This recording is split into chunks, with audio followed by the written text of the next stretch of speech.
Ruslan.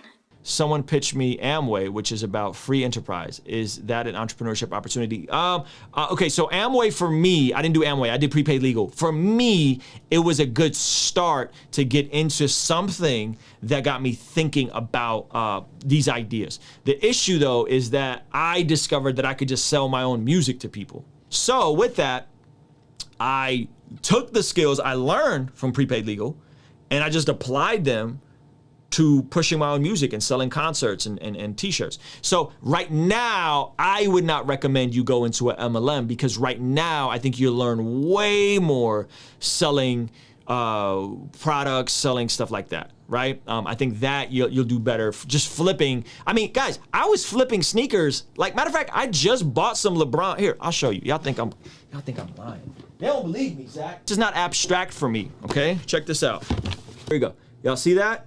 It's a pair of LeBron James I bought at the Nike clearance store. LeBron James shoes for 40 bucks. I guarantee you at one point, I bought these at the Nike clearance store for 40 bucks. I bought 2 pairs of these. There's 2 pairs of these in my closet. I'm not gonna wear these. I guarantee you I'll sell those for at least 120 to 150 bucks. Okay, so I don't think you need an Amway or whatever, MLM. If you want to, if you believe in those products, by all means. I like Nike. I like understanding social arbitrage and why is somebody willing to pay for this? So I got the kicks there, 40 bucks. Boom. Those are on my GOAT. Got 2 pairs of those on my GOAT. They'll probably sell for 150 bucks.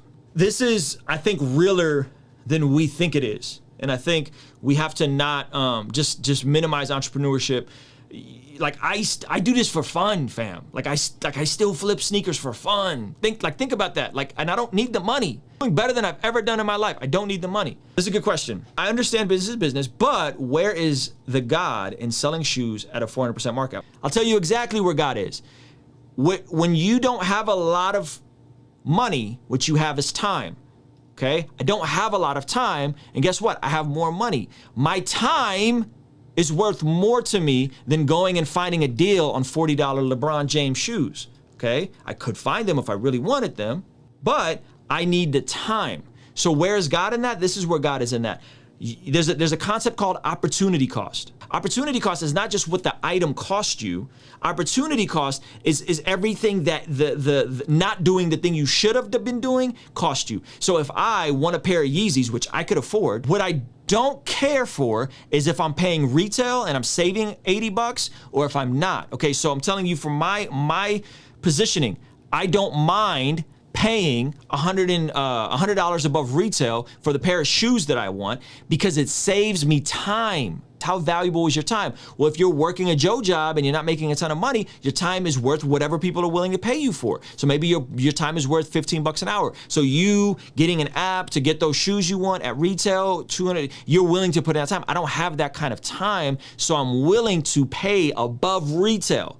So where is God in that? God is letting me buy the item I want, save my time to put more back into my business, to put more back into my family. And the same person for the $40 shoes, they don't care if the shoes are 120 bucks. They don't care if the shoes are 150 bucks because those shoes you can't walk in and buy them. Okay, you can't walk and buy them at a retail spot. So they're willing to pay above retail or retail. I mean, retail for those is like 150 bucks, right? They're willing to pay retail for those shoes because they want to save the time of running around to a bunch of different Nike clearance stores to get the shoes at 40 bucks on clearance. Opportunity cost is a real thing. I really think you should, anybody that's looking to get, you got to factor in. Why do you change your own oil? I'm pretty sure you could change your own oil. Why do you take it to Jiffy Lube to mark it up 200%? Because you're saving the time and it's not worth the hassle. I don't do my own car work. I could find a YouTube video and, right, I'm not passionate about it. It's not interesting to me. It's not worth my time. This is very, very simple. There are all kinds of things we do that as a convenience we're willing to pay for.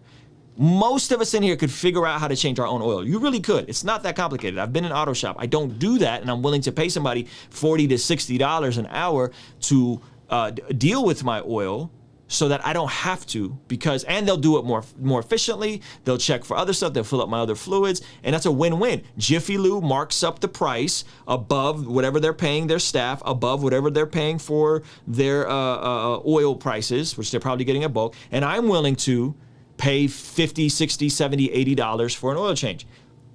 This is the free market. Jiffy Lube sells oil changes. Ruslan sells products online. Ruslan wins by focusing on what I'm doing. Jiffy Lube focuses on what they're doing. It's a win-win. Stop thinking that getting money is a zero-sum game. If you think like that, you've lost. If you think like that, you've lost. You're dead in the water. If you think in order for you to win, someone has to lose, you might as well go move to North Korea. You might as well go move to China. You're dead in the water. If that's how you think, you got to get out of that thinking. Money is not a zero-sum game. I can win and Jiffy Lube can win. I can win and Amazon can win. I can win and you can win, right? Like everybody can win. Money is not finite. The value expands. When we exchange value, it's a win-win situation for everybody. So when you say stuff like, well, where is God in that? God is in me spending more time with my family and me focusing on the thing that he has in front of me. And if that costs me $80 or $100 or $120, an hour of my time is worth way more than $120 an hour when I break down what my company grosses yearly. And I break down how many hours a week I spend. My time is worth substantially more than $100 an hour. That's why I don't do one-on-one calls. People are like, can you do some consulting? No, I can't, because I might have to charge you $1,000 to do consulting, right? So that's the thing. Yo, some of us can't afford to go to Aldi's and buy our meal prep, and we can afford to do that, and you should do that because you could save a lot of money that way. Others of us can afford to pay for the meal prep company because our time is worth more than me buying the food, me cooking the food, and me learning how to make the food good, and then me packaging the food. I used to do that. I have videos about how to eat healthy for cheap, right? You guys can watch it. If you're trying to get on a meal prep, I did a video for you on how to eat healthy for cheap when I was broke, because I was going to Aldi's, buying up food, making it cheap, meal prepping my own food. Now, I'm in a place where I can pay for Meal Prep Sunday to deliver me nice little packaged meals with my macros on them. I can take a picture, boom.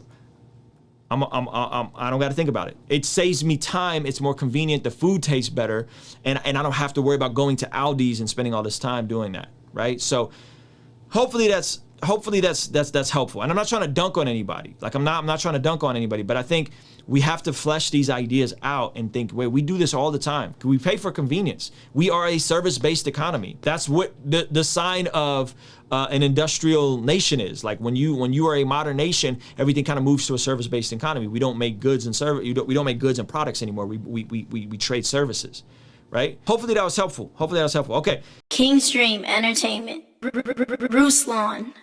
When the culture says do what you love, we respond with love what you do. You may have responsibilities that you aren't passionate about, but loving what you do means being faithful to what's in front of you, committing to excellence as if that were your greatest dream.